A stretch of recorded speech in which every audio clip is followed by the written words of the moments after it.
This is the noon news from Montana's news leader. Good afternoon, and thanks so much for tuning in today. I'm Aja Goare. President Trump will focus on immigration reform during a bipartisan meeting with lawmakers today. As CBS's Aja Zhang reports, a government shutdown is still a possibility if Congress can't reach a compromise.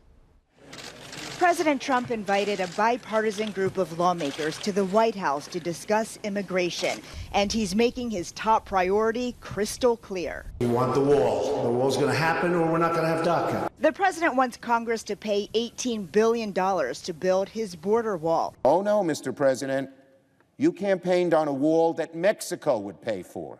We're waiting.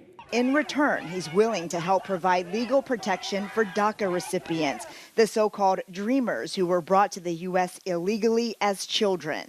Democrats could play hardball themselves by tying protections for the dreamers to a government spending bill. Congress has until January 19th to pass a new spending bill. Without it, the government will shut down. If the Democrats want to shut down the government because they can't get amnesty for illegal immigrants, then they're going to have to defend those actions to the American people. Democrats say they don't want a government shutdown and will negotiate in good faith until an agreement is reached.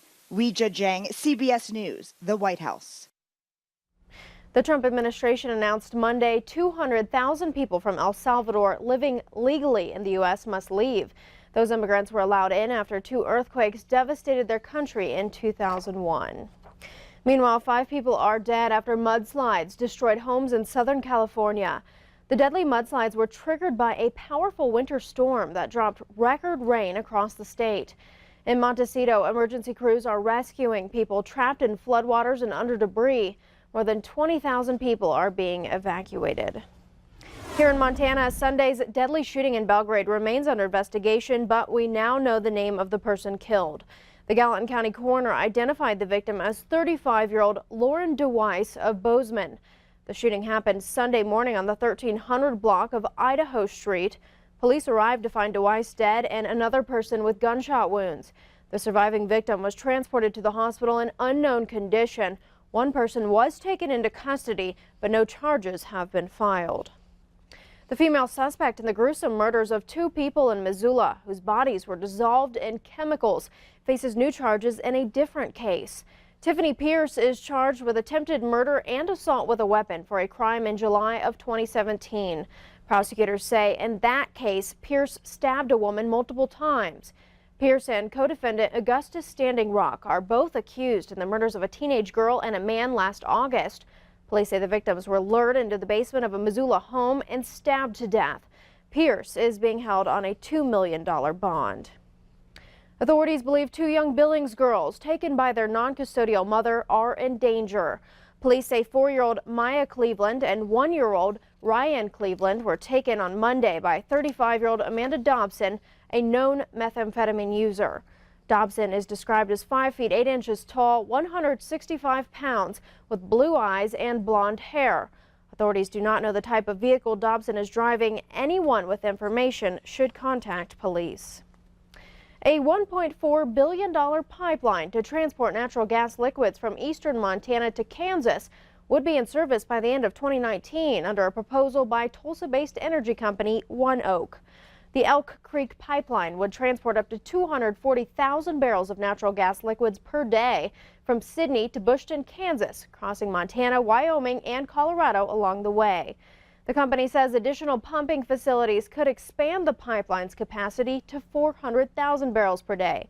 ONEOK's president and CEO says the new pipeline is critical to helping producers meet natural gas capture targets in effect across the Williston Basin. Today, North Dakota produces more than 400,000 barrels of natural gas liquids each day, including ethane, propane, and butane. Production is expected to double by 2030. ONEOK currently operates a 37,000-mile network of pipelines at processing plants in the Williston and Permian basins, as well as the Gulf Coast region. A decade-old lawsuit filed against the Texas company that owns the Anaconda Smelter is finally headed to trial in Butte. That lawsuit, filed by 98 residents of Opportunity, claims ARCO is responsible for cleaning up a century's worth of contamination of local water and soil by the plant. Now, they allege from the years 1919 to 1980, the smelter emitted 6 to 10 tons of arsenic every day. Plaintiffs want 2 feet of soil removed and replaced. They also want contaminated waters diverted and cleaned up before entering the town. A public meeting on the issue is set for January 23rd. Rural America is getting more connected. President Trump signed an executive order Monday to expand broadband access in rural areas. Nearly 23 million rural Americans lack access to high-speed internet service.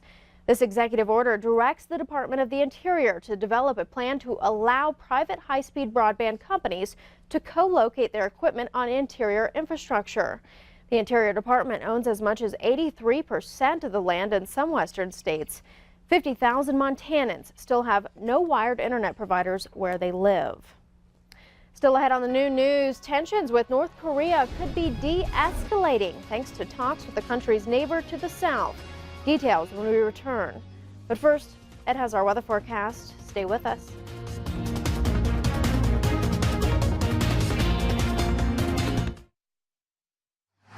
You're watching MTN News with Aja Goare. Storm